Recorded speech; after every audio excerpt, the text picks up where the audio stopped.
What's up guys, it's Frogfaduck.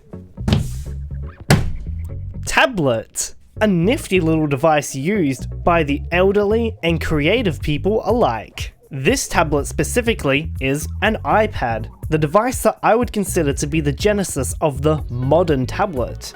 What is the modern tablet, I hear you cry? Well, in my mind, the modern tablet is basically just a scaled up phone, at least in the case of iOS and Android tablets. And yep, it's pretty clear to see how that is the case. Of course, there is another type of tablet that exists, and that is not this, but instead, a Microsoft Surface Pro. This is an example of the older way to do tablets, where you pretty much take a computer/laptop and scale it down into a tablet. This tablet runs full Windows 11 on it, and it's not too bad of an experience, honestly. But pretty much before the iPad came to be, we'd see a lot more of this kind of tablet around, where we would take a computer and shrink it down into a tablet-like form factor. While tablets today are nice and sleek, so they're light and easy to carry around, that wasn't always the case. We're going to be taking a look at a tablet from 2004. For context, the first ever iPad came out in 2010. And here it is. This isn't a tablet, but it's a bag with a tablet inside. Da-da-la-da-la! Oh my god! It's a HP tablet, and it is absolutely chunky. This is how thick the HP tablet is. This is how thick a 2018 iPad Pro is. Oh my god, the difference in thickness. But that's not even including the keyboard. But we're getting a little ahead of ourselves here. Is the screen starting to come off? Oh, that's not good. Alright, let's take a look at the hardware of this device. Here we can see it's intended to be used in a portrait orientation, at least in handheld mode, as shown by the logo and all the other icons and controls on the front. You may be wondering, how do you control this device? On modern tablets, they are navigated simply by using your fingers.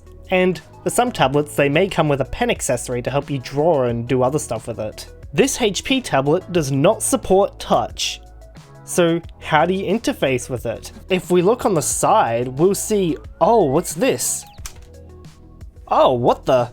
It's a chunky old stylus. The way you're intended to navigate this tablet is entirely through a stylus. And while it may initially seem archaic to use a stylus to navigate a tablet like a caveman, I will spoil something here. This isn't just any old stylus and screen. This is actually a Wacom stylus and a Wacom screen. This is pretty much a Wacom drawing tablet built into this device that we'll have a look at later. But what that basically means is that this device has actually got a really good pen experience. So we'll be taking a look at that in just a moment. While we're here, let's take a look at what this device comes with. So here in this top bit is where your stylus is held. If I press this thing here, we have an SD card slot. If I push this button here, then push it in again, you'll see this pops out. And here you can put in like express cards and stuff. I have pretty much never used an express card in my life, so yeah. And then that can slot back in. Inside of this door, you'll find bunch of ports. We have a VGA port, screws and everything. We have an Ethernet port, a dial-up modem port, and two USB 2 ports. All hidden behind this flap that you have to click shut. Here's where you plug it in to power the device. These are guiding holes for this plug, which we'll take a look at in a moment. In here, you can see it has a fan. You know, it's got vents, it's got to cool the device down. On this side, we've got more vents and some audio inputs, headphones, line in, I believe, and microphone. If we look in the top, we can see the model. It's a HP Compaq TC1100. There's a jog dial up here, which you can use to increase and lower things. There's an escape button, a tab button, and this button, which brings up a menu on the screen to control a few things. But what's this little hole in the middle of this? Well, if we look here, Control-Alt-Delete. If you take your pen and press in here, that's how you press Control-Alt-Delete on this device, which is interesting. I don't know what this does. All I know is that it doesn't work on this device. And this is the power slider. If I pull it this way, it'll turn the device on, but we're not going to do that just yet. Oh, you thought we were done? Nope, we've got more. This is the battery. If I press this button, you can actually see how much battery you have left, and you could see for a moment that this battery actually held some charge, which is a little bit of a spoiler that I'm genuinely shocked by the way. Inside these hatches, you'll find spaces to upgrade your storage and RAM, which we might be doing a little bit later. This here is a dock for something. I don't know. These two things here are little feet that you can pop out, so you can prop the tablet up on an angle like this. It's not that useful, I'm gonna be real. And this little lever here, well, I might as well address what it does now. This is actually just one half of the device. You may remember the Surface Pro that I showed at the start of this video. Well, actually it's a Surface Go, but literally who cares? This may just be the tablet part of it, but there is also the keyboard, which you can attach using magnets. This device has a similar concept, but done in 2004 standards, so that can only mean one thing. This is the keyboard for the tablet. Here is your standard laptop keyboard. It's a little bit smaller than usual, so it's a little bit cramped, but honestly, it's not too bad. It's pretty serviceable, to be honest. I could pretty easily live with this keyboard. And it's got some good tactility on it as well, kinda. I mean, it's a laptop keyboard from 2004, so yeah. It's got this little nub in the middle, which is your cursor control, and these buttons here, which is your left click and right click. But there's some weird oddities about this keyboard, like what's this hole about? And what is this? Let's find out. This port on the bottom is actually how the keyboard connects to the computer. You line it up onto here, and then you plug in the keyboard, like so. But then you'll quickly think to yourself, what is this? Why is the screen facing that way? How is this usable? That's where the circle comes in. I am a circle. Because you spin it around to turn it into a laptop, like this. It's a bit wonky how you pretty much get no room here, and you have this massive heavy screen above you, and this tail bit here that just kind of sticks out and does nothing. But trust me bro, it's all part of the design.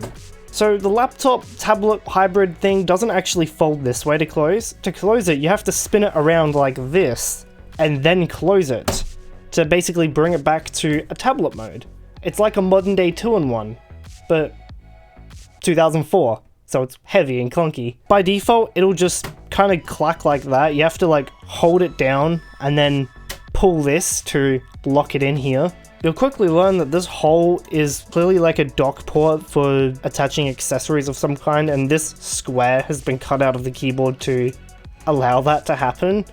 I wonder what stuff attached to this, but this is just a weird solution. But yeah, that pretty much turns this tablet into just this giant brick, this giant computer tablet brick that you carry around with you and compute using the pen.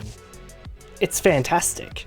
And then when you want to open it up again, you flick out this latch like that. It's all pretty violent, but it's a very nice, strong latch. An added benefit is that I'll be able to angle this up for the perfect filming angle. So look at that, that's going to look absolutely fantastic. Here is the charger. It's a standard laptop charger from the time, so not really much to say about that. Let's plug this guy in here. That the lights turn on, and it turns on automatically without my permission. Thanks, HP. What? Alright, this hasn't happened before. Does the touchscreen work in this part of boot? It does! Yes, let's press continue. I don't want to spoil the touchscreen, but haha, look at that. And here we are, we're booting into Windows XP right now. It does take a bit to boot up, because it's a laptop tablet thing from 2004, and it's got a spinning hard drive in it. Blue screen! Grey screen!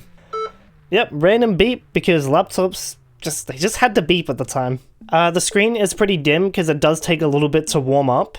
After, let's just say about 5 or so minutes, it'll be at its full brightness. But yeah, the screen does take a little bit to warm up. Press Ctrl-Alt-Delete to begin. How do we do that? I mean, there is a keyboard that has been plonked on our screen, but I don't really want to do it that way. I did show it before, but if we take out a pen and we press this little button up here, there it is. Administrator, what's a password? Okay. Yes. That sound. Everyone knows that sound.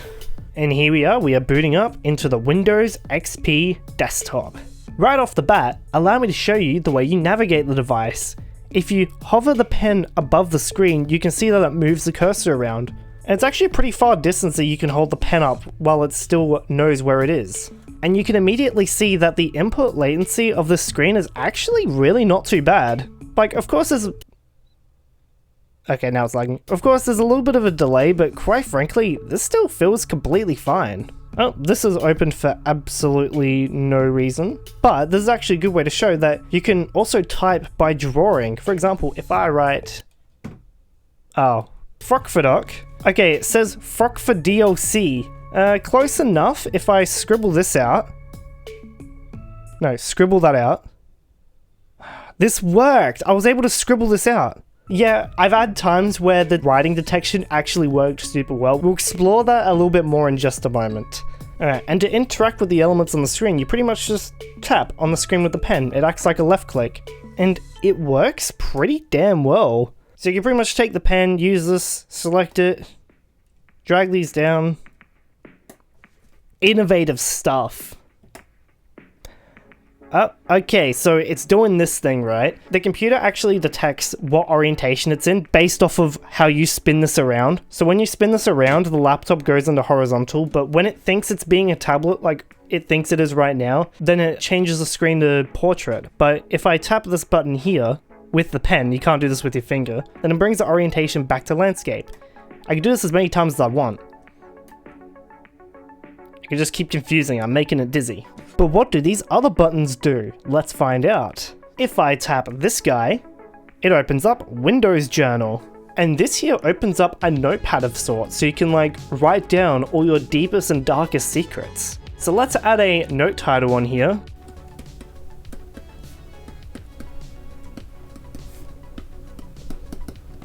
Alright, there's our title. Right there.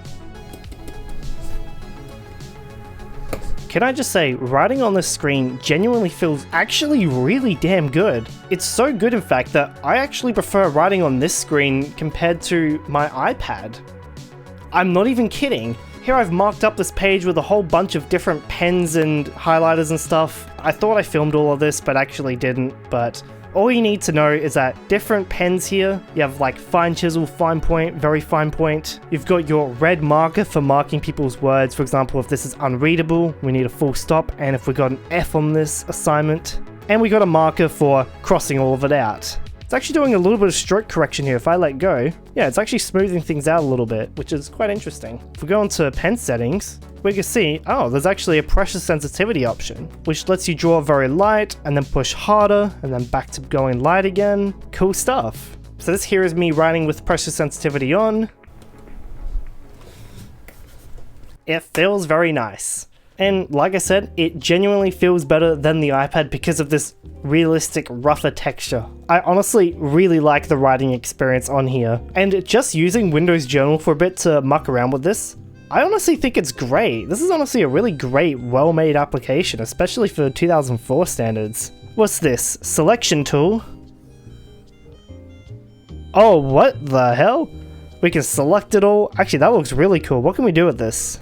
Okay, we can move it around. Oh, okay. If we hold that down, copy as text. Oh, hold up. It's doing handwriting detection. It's taking the words that are quite literally unreadable.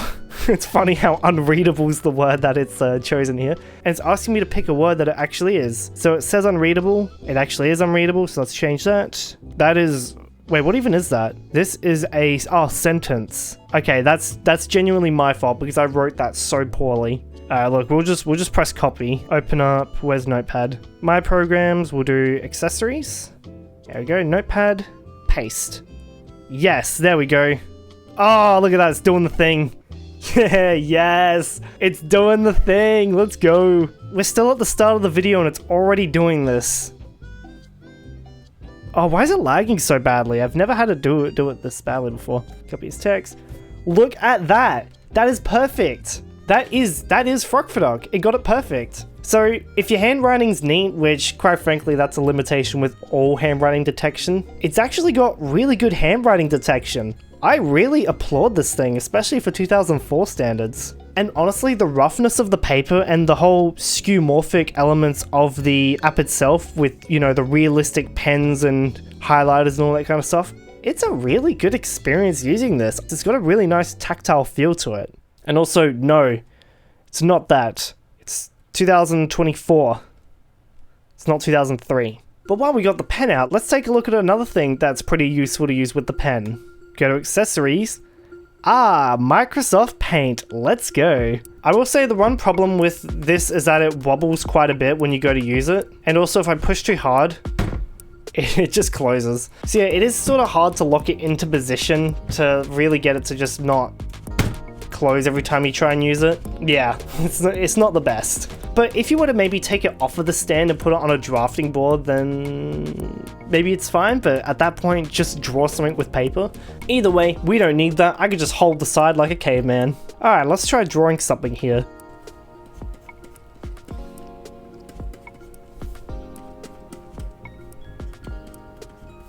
Unfortunately, this version of MS Paint doesn't support pressure sensitivity. I'm pretty sure the new Windows 11 version does. If you don't know what I'm drawing, exit out of full screen and go take a look at my profile picture. Seems like the bezels on this guy is a little more chunky than usual. To undo, you have to go all the way up into edit, then press undo. That is the one thing I miss on my iPad, is just being able to just tap with 2 fingers in Procreate to undo, which is nice. Oh, you got a really big neck. Alright, screw it. You got a really big neck. There we are, and that is my profile picture, very quickly drawn. And now let's ruin it. And now let's ruin it. Yeah. But yeah, that's not too shabby. The drawing experience on this is also pretty good. Why? Because it's basically a Wacom tablet. So, of course the drawing experience is going to be great. So if I want to rename this file, you can see I've tapped in this text field and there's this up here. This actually lets us write in what we want to type.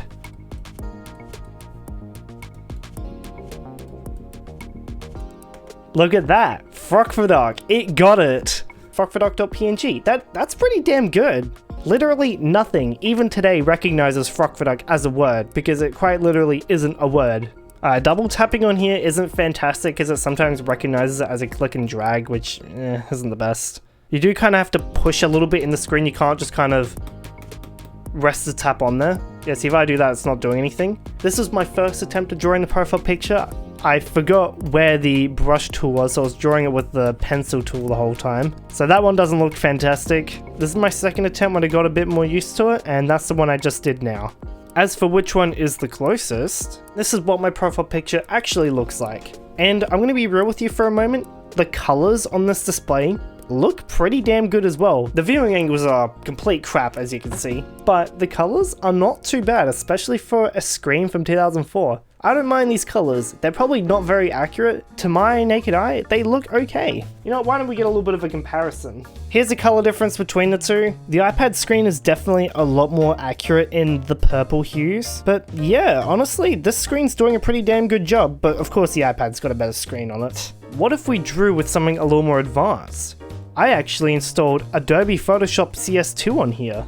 Let's see what we can do with this. Here we go, loading up. Back in the day when you used to be able to actually own Adobe software, you certainly cannot do that now, unless you sail the 7 seas, Biharti, which is perfectly ethical when it comes to Adobe.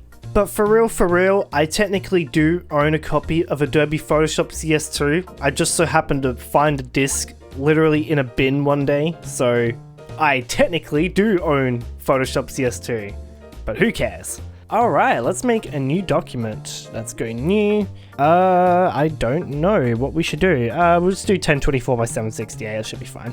Okay, yeah, that's not too bad. So this is the days of Photoshop where things were not actually all integrated into one window. If I minimize that, you'll see, oh, that moves around. So it's a little bit strange. I'm not used to it as someone who's used to the modern versions of Photoshop. I know on macOS there'd be no background, so things would kind of just look more like this. To be honest, I'm not very much of a fan of that. I kind of like it all integrated into one, but I'm also new school. All of you oldies in the comments section probably do like it this way. Let's see if this supports pressure sensitivity. It should.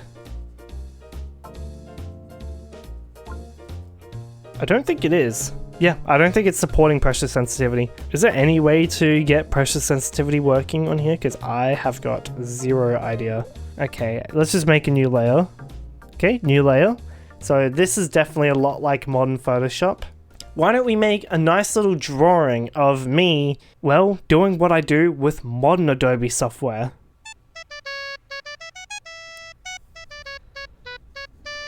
You know, with the USB ports here, you could probably plug in a little mini macro pad or something to kind of get like controls while you're drawing and stuff. Like this could be a genuine like proper drawing setup for someone who really wanted to try. This UI is exactly the damn same. Oh my god. It's funny seeing just how much of it has changed, but also how little has really changed. I think for the background, we'll do like an actual gradient. Oh my god, it's just like modern Photoshop where it insists to not show the resizing handles by default. Why? Oh, here we go. It is like modern Photoshop. Show transform tools, much better. Why this isn't enabled by default, I don't know, but I want to kick whoever at Adobe insists that it shouldn't be enabled by default. I also want to kick many people at Adobe. Yeah, there we go, gradient overlay. This is exactly the damn same as modern Photoshop. We'll do a nice bright yellow. I don't think this is the right color to do the water in anyways, but we'll fix that up in just a moment. How vibrant do we make this? This is the real question. Yes, donk. Thank you, Windows XP. It's like that, bonk sound effect.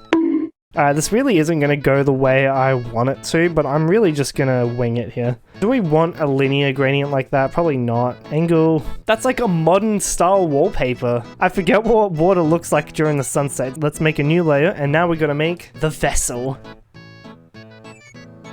Nothing too special. Also, I'm not using any references at the moment, so yeah. Is this bit here meant to be white? Screw it, it is. You know what? We're literally doing it like that. Let's put it between the water because I certainly do care about that. And let's move this. Okay, what does that button do?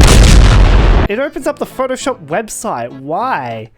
So if you click the Photoshop feather button, that opens up the website. That's so stupid. Oh, look at that. And we can move it around. You can see all that screen tearing as it calculates it. And then we can, put it on an angle. Yes, look at that go. Oh, look at that. That actually doesn't look that good, but hey, who cares? Trying to resize windows is not fun. Let's make a new layer and let's insert this guy. Show transform tools. All right. Make you small. Bring you over there, make you small. I'm going to be sitting aboard this vessel, and then let's move you below. Can I group these two together? How do I multi-select? I don't know how to multi-select with just this thing. Yes, we're doing it. Okay, we can just do this. Sweet, it's just like modern Photoshop. Group into a new smart object. There we go, now we can do some blending options. A drop shadow. Okay, now we're getting... No way, the white circles. No! The white circles are invading my modern install of Photoshop, but really badly. No! Yeah, untitled 1.png. Sure, why not? None. We're not interlacing it. Why would we interlace it? Wow, it's beautiful. All right, let's close that off. Let's insert a new picture. All right, so I've got a few images here. Let's put in this random guy's background that I got from Unsplash. So let's try something more advanced. Let's change the sky color here. Please tell me the magic wand tool exists. I literally need the magic wand tool right now. Please tell me we have magic wand in this version. If we don't, I'm going to not be happy. I'm not going to go through this using the lasso tool. I'm not doing that. No, this isn't happening. No, I came here for a simple job. Hold on, magic wand? Yes, we got magic wand. All right, we're good. Yeah, if I had to manually go through all of this, I was just going to close this off, but okay, we're good. All right, we need to increase the tolerance a little bit. Backspace, 70, why not? We're just detecting blue, so I think it's okay. Insert. And we're not going to do contiguous, so we can actually get these little holes in here. This is now a Photoshop tutorial, right? This isn't a video about a tablet anymore. You're now being sucked into watching a Photoshop tutorial. 95. How do I make a new layer? Layer via copy. Yes. Very good. Let's do blending options. Yeah, we're going to do this a stupid way, but I don't really care. Color overlay. Oh, there we go. We can do hue. I'm liking how this piss yellow looks. That's not too bad. I definitely do think the red and the oranges look better. Yeah, this isn't the way to really go about this, but it's still pretty damn cool. Yeah, you know what? Let's go with that. It's pretty good. So that's how it looks fully to orange. If we go on the middle, we get a nice like teal blue there, and that's the normal. Yes. Yes.png. Insert. Save. Generating a full resolution composite, and let's just erase all our work and graphical issues. Whip-de-doo, I love it. You know what is incredibly hilarious about this? This is still more feature complete than Photoshop is on the iPad. Yes, this magical, wonderful device here with Photoshop, yeah, this version of Photoshop has less features than CS2. I'm genuinely not even kidding. Loves to take its sweet time though, but it is a computer from 2004. This is just how things would have been. You could very likely put Windows 7 on this device, put Photoshop CS6 or pirate one of, or sail the 7 seas and get a CC version, and you'd have a pretty good Photoshop machine. Don't press cancel. I can imagine back in the day, this would have been an excellent Photoshop machine. Maybe. I don't know how the specs would have been. Let's take a look at the specs, why don't we? On my computer, this would have been done absolutely ages ago, so you can sort of see the difference in performance where even like laptops in the last 10 years would have been able to export this picture within a few seconds. So we got a 800 megahertz Celeron with 512 megs of RAM. Don't really know how to find what the actual CPU is. Speaking of graphical issues, iPad. Well, I mean, it is iOS 18 beta, but like, then and now, everything's broken.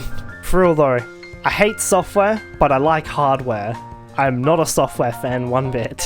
I think this thing might need a bit of a RAM upgrade, I reckon. We might tear this thing down a little bit and upgrade the RAM. I feel it's, it might like that.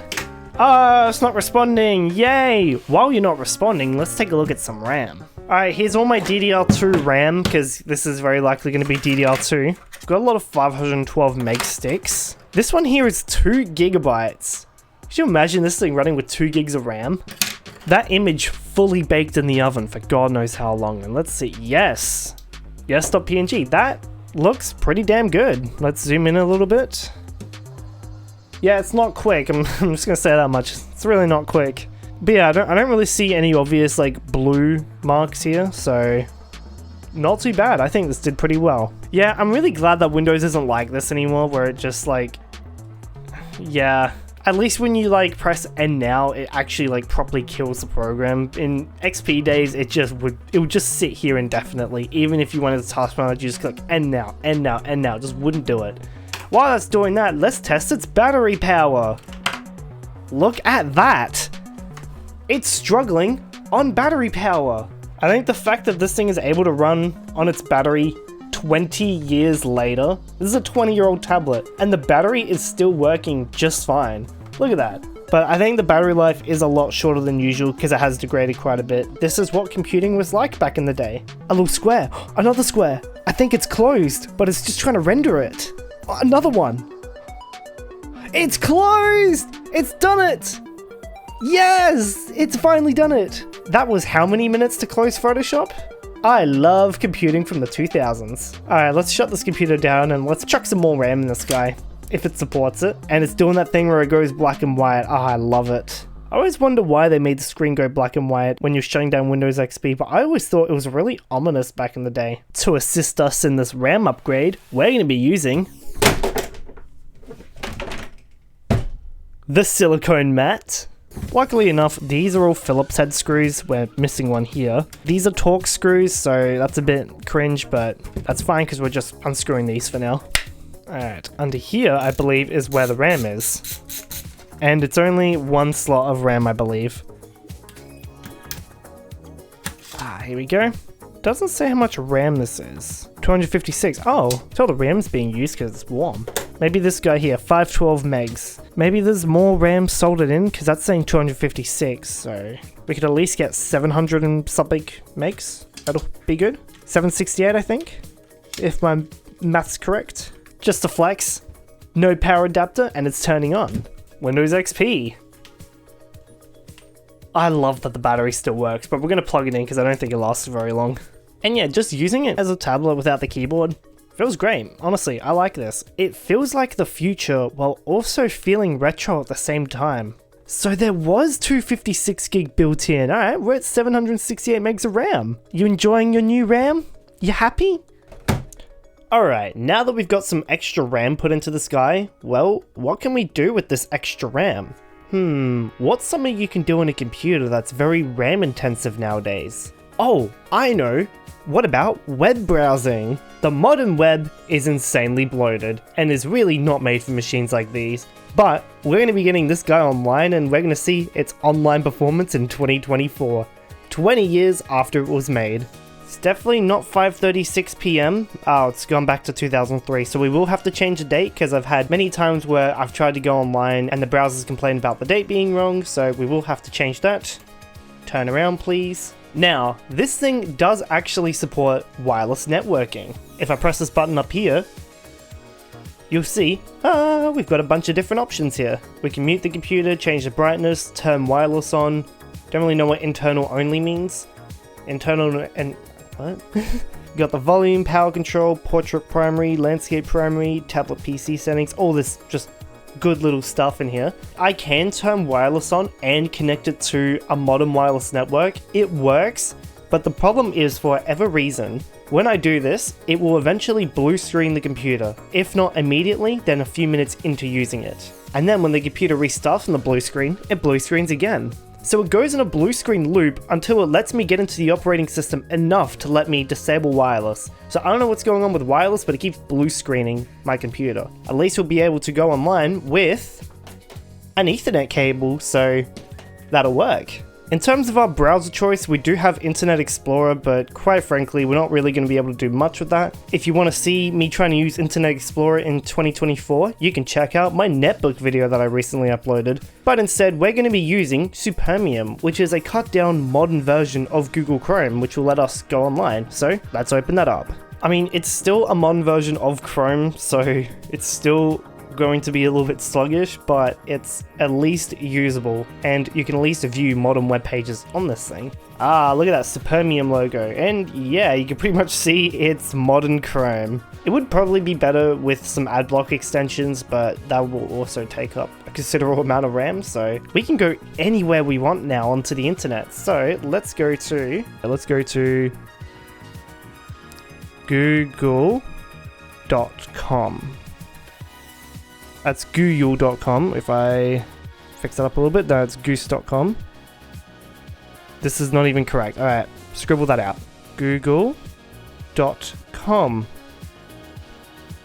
Google's com, so close.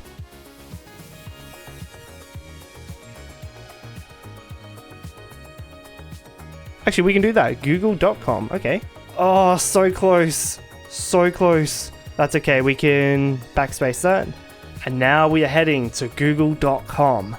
I believe it is going to try loading the modern iteration of Google instead of the old decrepit one that older browsers like this one would get. Oh, look at that, we're on Google. And yes, it is the modern iteration of Google instead of the older version that it typically shoves you on. So pretty much it takes ages to load things in, but once you load it in, it actually, it's not too bad. It's a little bit sluggish, but... Yes, it got it, Frog for Dog. Let's go! Look at this 2004 technology go. I love this thing. Alright, Google search. Here we go. Oh, it's doing it. It's doing it. Alright, let's go to the YouTube channel. Let's put this thing through its paces. Oh no, it's opening up another tab. That's gonna really eat at our 700 megs of RAM. Whole system's just kinda slowing down. We can watch the mouse teleport around as it's trying to follow the pen. Oh, it's actually going to start trying to play each video. Let's go to videos before it starts trying to play a video. Trying to web browse with this thing, it is making me appreciate the netbooks a little bit more that I reviewed in my recent video, because despite them being anemic Intel Atom machines, they at least performed better than this thing did. And it just goes to show just how quickly technology was advancing back then. While we wait for the web page to load, iOS 18 Beta 4 has just dropped, so I'm going to be installing it while I'm waiting for the web page to load, so it at least gives me something to do while I'm waiting for this. I think it'll be appropriate to watch the netbook video because, well, it's a similar era of machines. At least one of them was running Windows XP, so what loads first, a YouTube video or an iOS update? Actually, I think the YouTube video will load faster. These things do take forever, honestly. Oh, it's gonna load an ad first. Yes, load the ad first and then the YouTube video. Okay, never mind. It did get the update faster. Let's press update now, and let's see how long this takes compared to playing a YouTube video. It's definitely a lot harder for it to do this than to just locally play back a video file. Oh, I heard a bit of audio. I heard a... Oh my god. Can I just say, I think we found a device that runs YouTube worse than a Lumia 950 running Windows 11. I think we've done it. We've got a frame! Oh my god, we got visuals! Alright, we've paused the video now so we can give it at least a little bit of a chance to buffer in some of the video. I want to... Oh no. Oh no. Okay, but if you look at that, it's doing the UI. I pressed pause how long ago? Oh my god, okay, we are at a volume.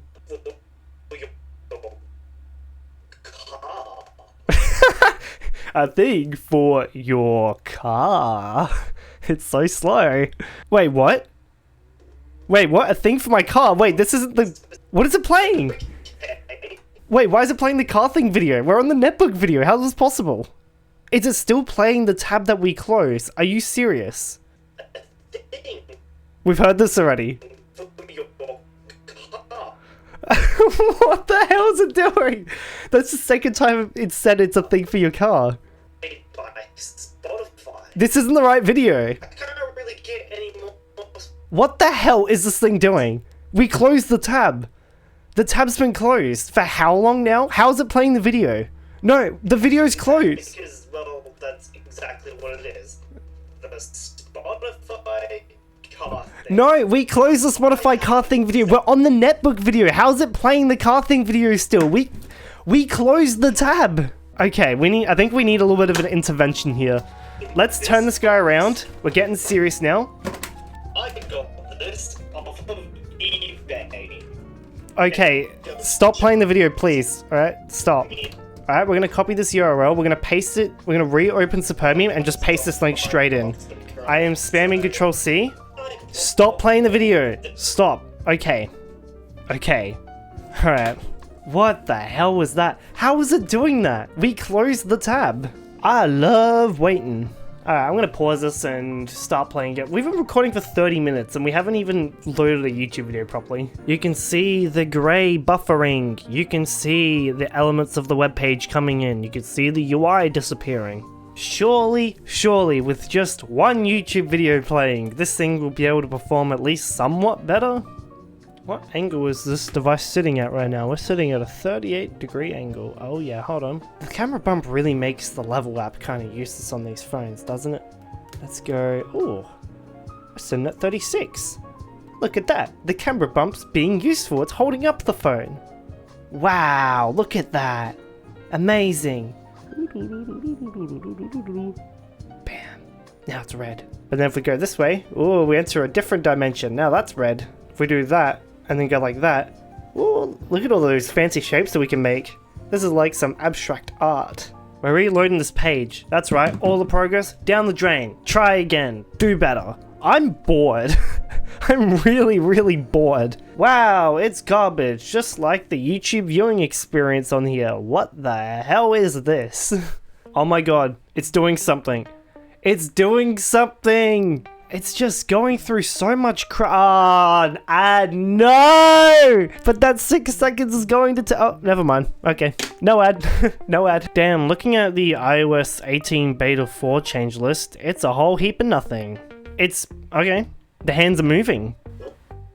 Audio! This is about to become an audio-visual experience. A frock for Doug. You were able to do it with 2 videos, one of them being a channel trailer. How did you manage it that time? Oh, UI's, yep, it's cooked. It's cooked.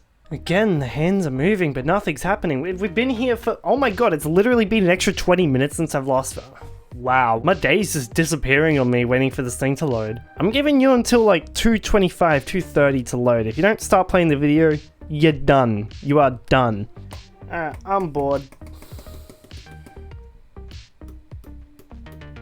Clearly this thing can't handle it. I'm really not going to wait any longer to try and watch a YouTube video on this thing. So now, let's try the music test. Because we couldn't really play YouTube videos on this thing properly, we're going to just play an audio file and see what the speakers sound like. I have staircase.wav provided. Here we go. Windows Media Player 11. Clearly, no one's ever played music on this thing before. Finish.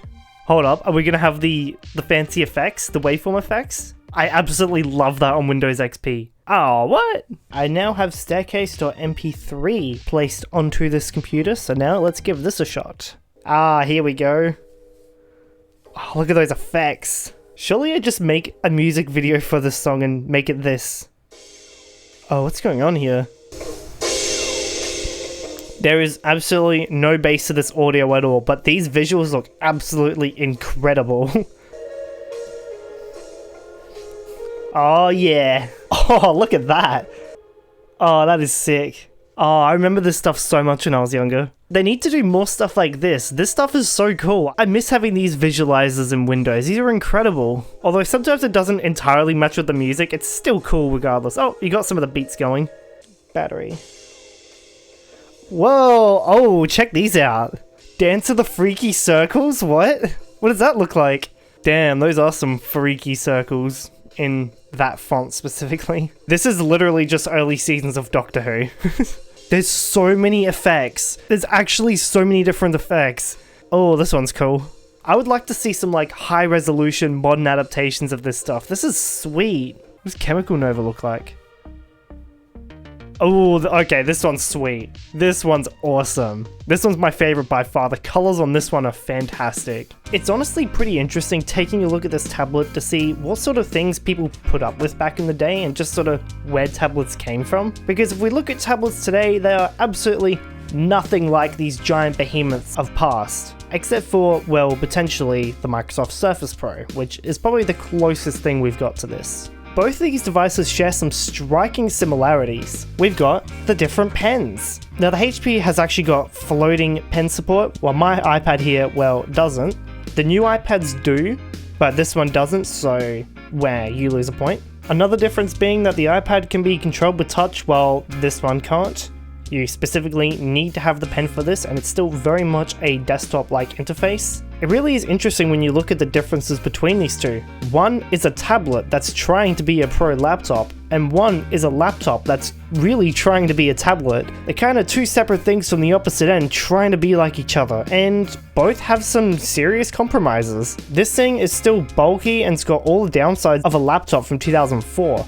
While this iPad, you'll never ever be able to fully utilize its hardware. Really just goes to show just how far these things have come. No, the pens don't work on each other, just yeah. Interestingly enough, Apple very recently has actually allowed a virtual machine app to go onto the App Store, which means I can run Windows XP on my iPad. So now we can see the difference between Windows XP on an iPad compared to a HP tablet. So yeah, you can use your finger as a trackpad, or you can just use the stylus, which makes it nearly identical to the HP tablet. Let's press the start menu. Here we go. Wow, this is just base Windows XP, so we don't get any of the fancy tablet PC stuff. If you show someone from 2001 that you can run Windows XP on a tablet this thin compared to, well, the absolute chunkiness that is this guy right here, their minds would be absolutely blown, and with a better screen too, now that the brightness on this one has gone up. I will say though, the HP tablet represents a time where tablets were really seen as the future, as the way we would all be computing. And while it's somewhat true today, we now live in that reality where we have tablets that are basically on par with laptops. It's pretty much just seen as normal now, while back in the day this was futuristic as hell. My name is Frogford. You can say that however you want, I really don't care. New videos whenever I like. Be sure to become a channel member like all these people on the screen have. You get some bonus content, an exclusive Minecraft— oh wait, no, that's not running anymore. If I'm ever able to get access to it again. Custom roles on my Discord server, plus more. Starts at $1 a month. And yeah, that's about it. That's the end of the video. Thanks for watching.